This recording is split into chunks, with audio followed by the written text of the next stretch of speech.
اس وقت اگر میں مر جاتا تو مجھے کوئی گالیاں دیتا تو مجھے کیا نقصان تھا، اور مجھے کوئی نعرے لگاتا میرے لیے تو میرا کیا نقصان۔ سب سے اعلیٰ درجے کا اسلام کیا ہے؟ من سلم المسلمون من لسانہ و یدہ۔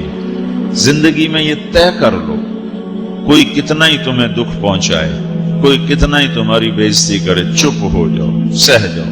مرنے والے کی کیا عزت، کیا ذلت، میں نے تو مر کے دیکھا ہے، اور مجھے یہ حدیث سمجھ میں آئی ہے بڑی اچھی طرح، موتوا قبل ان تموتوا، کہ مرنے سے پہلے مر جاؤ۔ اس وقت اگر میں مر جاتا تو مجھے کوئی گالیاں دیتا تو مجھے کیا نقصان تھا، اور مجھے کوئی نعرے لگاتا میرے لیے تو میرا کیا نفع تھا۔ تو مرنے سے پہلے مر جاؤ، کوئی تمہیں برا بھلا کہے تو تمہارا کیا نقصان، تمہیں کوئی واہ واہ نعرے لگائے تمہیں کیا نفع ہے۔ اگر اللہ راضی ہے تو مردہ باد اور زندہ باد سے بے نیاز ہو۔ ابو ذر رضی اللہ تعالیٰ عنہ کو ایک آدمی نے گالیاں دی تو انہوں نے فرمایا، بیٹا ایک گھاٹی آگے آ رہی ہے، اس میں گر گیا تو جو کچھ کہہ رہے ہو اس سے بھی زیادہ کا حقدار ہوں، اور اگر پار ہو گیا تو تیری گالیوں سے مجھے کوئی فرق نہیں پڑتا ہے۔ من سلم المسلمون من لسانہ و یدہ موتوا قبل ان تموتوا۔ چونکہ آج کل اخلاق ہیں انتقامی، معاف کرنے والے اخلاق ہیں نہیں، انتقامی اخلاق ہیں۔ ہمارا معاشرہ انتقامی ہے، اچھا کرو گے تو ہم اچھا کریں گے، برا کرو گے تو ہم برا کریں گے، جیسا کہو گے ویسا ہم سے سنو گے۔ یہ ہمارا ماحول ہے، یہ ہمارا۔ ایک ماں کہہ رہی تھی دوسری ماں کو، میرے پترا کدی کسی نے واتے سلام نہیں کیتا، بڑے فخر سے کہہ رہی ہے، ہمارے اپنے گاؤں کی بدبخت، میرے پترا کدی نہیں کسی نے واتے سلام کیتا، مائی جڑا کرے انہوں کریں دیں، جڑا نہ کرے انہوں پوچھ دے ہی کوئی نہیں۔ یہ وہ فخر سے کہہ رہی ہے۔ جو سب سے بڑا عیب ہے وہ سب سے بڑا فخر بنا ہو۔ میرے پتروں کدی نہیں کسی نے واتے سلام کیتا۔ جب ماں باپ نے یہ سبق دیا تو اولاد کا کیا قصور ہے؟ ہمارا معاشرہ انتقامی ہے، ایک کی 10 سنانے کا ماحول ہے، تو آپ 100 کی ایک بھی نہ سناؤ۔ احنف بن قیس رضی اللہ تعالیٰ عنہ پہ ایک آدمی نے چڑھائی کر کہنے لگا، ایک سناؤ گے نا تو 10 سنو گے میری طرف سے۔ تو احنف بن قیس کہنے لگے، بھائی تو مجھے 100 بھی سنائے گا نا تو میری طرف سے ایک بھی تو نہیں سنے گا۔ ایک آدمی ان کی بڑی بےزتی کر رہا تھا اور وہ چل رہے تھے اور وہ 100 گالیاں بک رہا ہے۔ جب آ گیا نا قریب شہر تو کہنے لگے، دیکھا میرا قبیلہ یہاں رہتا ہے، اگر کسی نے سن لیا نا تو تیری بڑی دھلائی کر دے گا، تو نے جو مجھے گالیاں دینی میں کھڑا ہوں یہیں تو دے لے، تو اپنا سارا زور پورا کر لے تاکہ آگے تجھے کوئی تکلیف نہ پہنچا دے میری وجہ سے۔ تو وہ پاؤں پہ گر کے معافی مانگنے لگا کہ واقعی تو بڑے حلم والا۔ وہ مشہور تھے اپنے حلم میں، بردباری، اور لوگ ان کا امتحان لینے آیا کرتے تھے کہ بھئی کوئی ہے جو احنف کو غصہ دلا دے، تو لوگ ناکام ہو جاتے تھے، ان کو غصہ نہیں آتا۔ ایسے ایک عرب سردار گزرا، معن بن زائدہ، وہ بھی اپنے حلم میں بڑے مشہور تھے۔ ایک دفعہ لوگوں میں شرط لگ گئی کہ کوئی ہے معن بن زائدہ کو غصہ دلائے تو ہم اس کو انعام دیں گے۔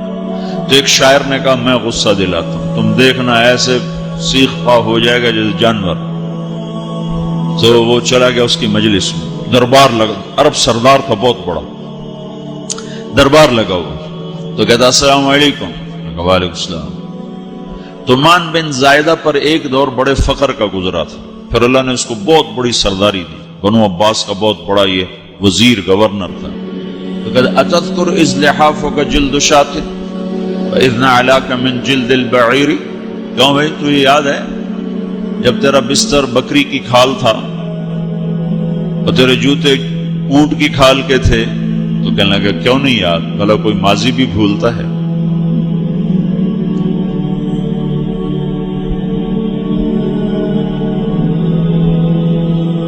تو وہ کہنے لگا، پہلا وار تو خطا گا کہ فسبحان الذی اعطاک ملکا وعلمک الجلوس علی السریر، تو پھر ساری تعریفیں تو اللہ کی ہیں جس نے تیرے جیسے کو تخت پہ بٹھا دیا۔ کہاں بھئی ساری تعریفیں اللہ کی ہیں، میری تو کوئی اوقات نہیں۔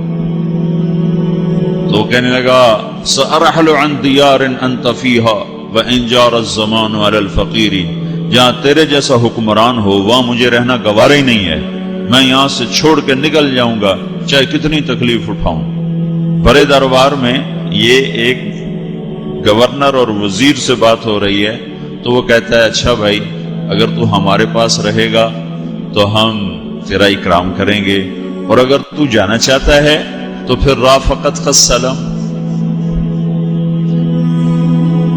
تو یہ بار بھی خالی گیا تو کہنے لگا فجد لی ابن ناقصۃ بمال،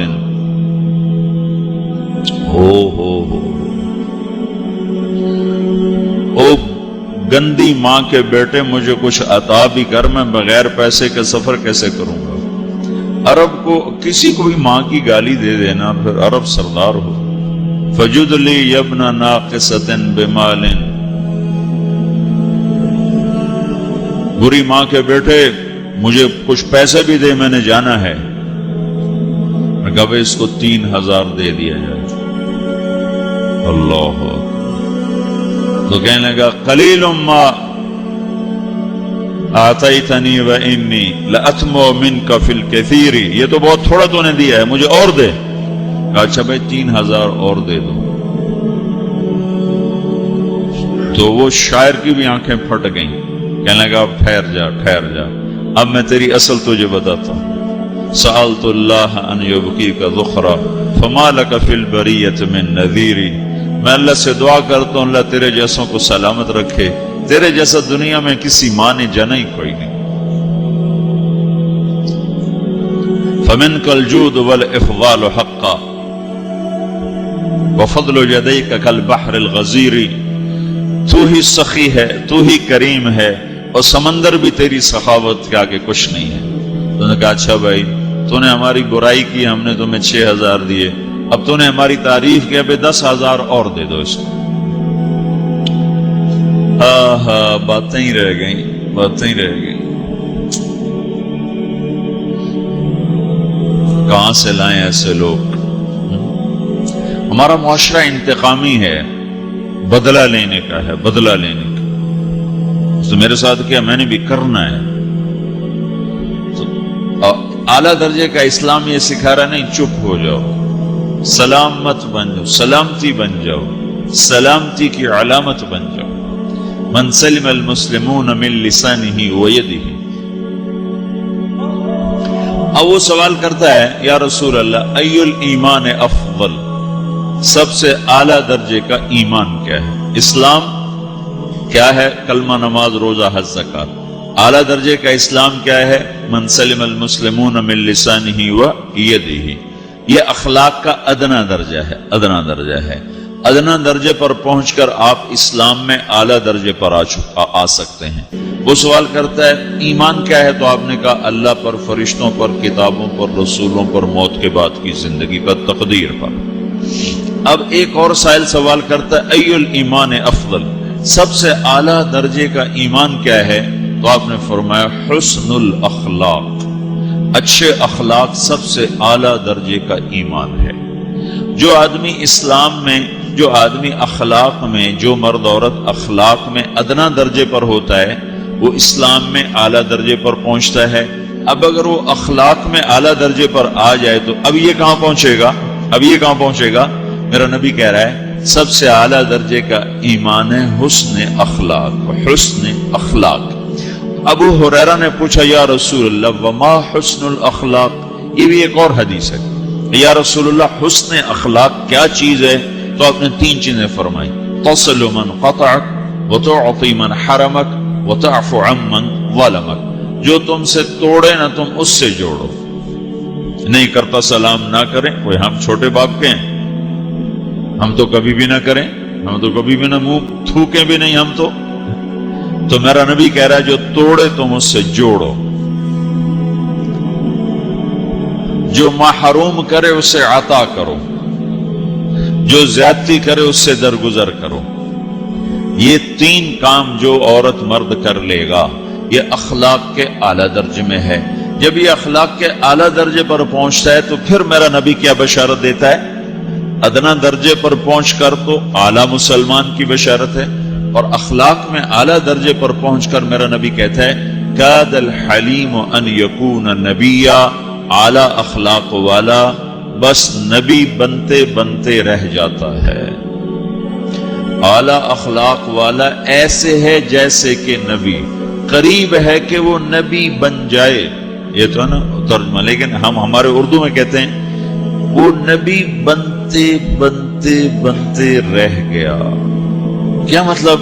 کہ اس میں اور نبی میں صرف نبوت کا فرق رہ جاتا، باقی وہ سب کچھ حاصل کر لیتا ہے۔ تو یہ سارے دین کا میں نے آپ کو خلاصہ بتایا ہے کہ میری آپ کی ضرورت ہے کہ میرا اسلام اعلیٰ درجے کا ہو، من سلم المسلمون من لسانہ ویدہ، میرا ایمان اعلیٰ درجے کا ہو، اعلیٰ درجے کا ہو، تھوکیں بھی نہیں ہم تو میرا نبی کہہ رہا ہے جو توڑے تم اس سے جوڑو،